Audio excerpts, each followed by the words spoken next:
Vor einiger Zeit kam ein Bekannter zu mir und erzählte mir, dass er im Taxi einen Muslim getroffen hat. Das war der Taxifahrer. Der Taxifahrer fragte ihn, bist du ein Muslim? Und mein Bekannter sagte, nein. Und der Taxifahrer sagte, schade. Und der Taxifahrer fragte weiter, wusstest du, dass Mohammed in der Bibel steht? Und er sagte, nein, davon habe ich noch nie was gehört. Und der Taxifahrer sagte, ja, dann schau mal nach. Und er schaute nach. Und er ging ins Internet und hat viele Homepages gesehen, in denen steht, dass Mohammed in der Bibel zu finden ist. Natürlich war er verwirrt. Irgendwann dann kam er zu mir. Gibt es wirklich Jahrhunderte bevor Mohammed geboren wurde, Prophezeiungen von ihm in der Bibel? Denn wenn es welche gibt, dann wäre das schon was Krasses. Warte, schau dir erst einmal die Texte an, die das beweisen sollen. In der Bibel gibt es 2 Stellen, die von vielen Muslimen immer wieder genannt werden, in denen Mohammed direkt stehen soll. Nicht nur ungefähr, sondern eine direkte Prophezeiung. Hier die erste Stelle in Hohelied 5, Vers 16. Sein Mund ist voll Süße, alles an ihm ist begehrenswert, so ist mein Geliebter, mein Freund, ihr Mädchen von Jerusalem. Hier steht das hebräische Wort Mahmadim. Und jetzt wird gesagt, Mohammed ist in diesem Wort direkt genannt und prophezeit. Also um ehrlich zu sein, das ist mir bis jetzt noch nie aufgefallen. Wird hier auch echt Mohammed genannt? Nein, da steht das Wort Mahmadim und nicht Mohammed. Damit es sich ähnlich anhört wie Mohammed, wird einiges verändert. Generell besteht die Wurzel oder der Stamm im Hebräischen ja aus 3 Zeichen und alles andere sind Zusätze. Die Wurzel heißt Chamad und bedeutet Begehren. Das Plural im wird von der Wurzel weggenommen, die Vorsilbe min aber wird dran gelassen. Und dann spricht man von Verfälschung bei den Vokalen. Und dann steht da Mohammed. Natürlich kann man sagen, dass die Vokale erst später dazu kamen. Doch zu diesem Text in Hohelied 5, Vers 16, wo Mohammed gestanden haben soll, gibt es keine einzige Handschrift, die das beweisen kann. Und zu der Zeit, als Mohammed lebte, kannten die Juden das Alte Testament so gut, jede offensichtliche Verfälschung, in welcher Form auch immer, wäre sofort aufgeflogen. Und in der Zeit vor Mohammed konnten sie den Text auch nicht absichtlich verfälschen. Warum denn auch? Sie kannten Mohammed ja gar nicht. Okay, das war zwar etwas schwer zu verstehen, aber es ist ja auch kein einfaches Thema. Und wenn man jetzt Mahmad nimmt, hört sich das schon ähnlich an wie Mohammed, oder? Findest du nicht? Okay, wenn du meinst. Doch, weil ein Wort sich ein bisschen ähnlich anhört, ist es nicht gleich dasselbe.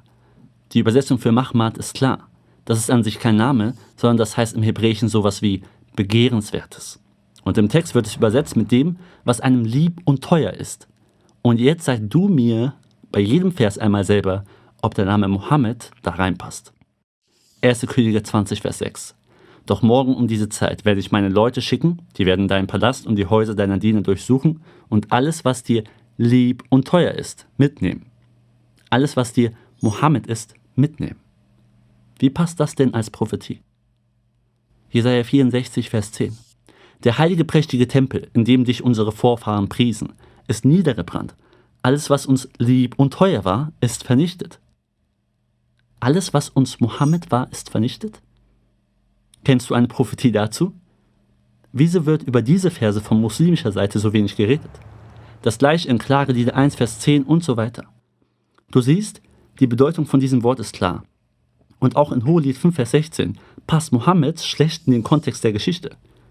Es geht dort erst einmal um eine Liebesgeschichte, um einen Geliebten, der im gleichen Kapitel selber sagt, ich trinke meinen Wein und meine Milch. Wenn das dort Mohammed sein soll, dann hat er auch Wein getrunken. Das ist aber nicht Mohammed.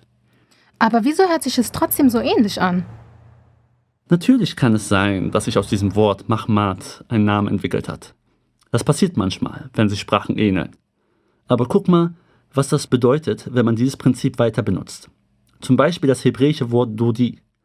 Es wird hier übersetzt mit Geliebter im gleichen Vers. Und der Freund oder Geliebte von Prinzessin Diana wurde Dodi al-Fayed genannt. Dodi war ein berühmter Ägypter und viele kennen ihn. Aber wer würde sagen, dass er hier prophezeit ist? Niemand. Und das ist der gleiche Vers, in dem auch Mohammed prophezeit sein soll. Kannst du dir vorstellen, wie viele Namen mit diesem Prinzip zu finden sind?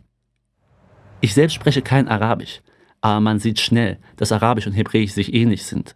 Überhaupt alle semitischen Sprachen in dieser Gegend, Aramäisch, oder die äthiopische Sprache Amharisch oder die eritreische Sprache Tigrinya haben viele Ähnlichkeiten.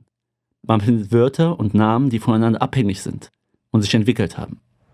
Im Kommentar von dem Islamwissenschaftler Rudi Paré kann man einige Beispiele finden, wo arabische Wörter im Koran eine äthiopische, aramäische oder syrische Abstammung haben.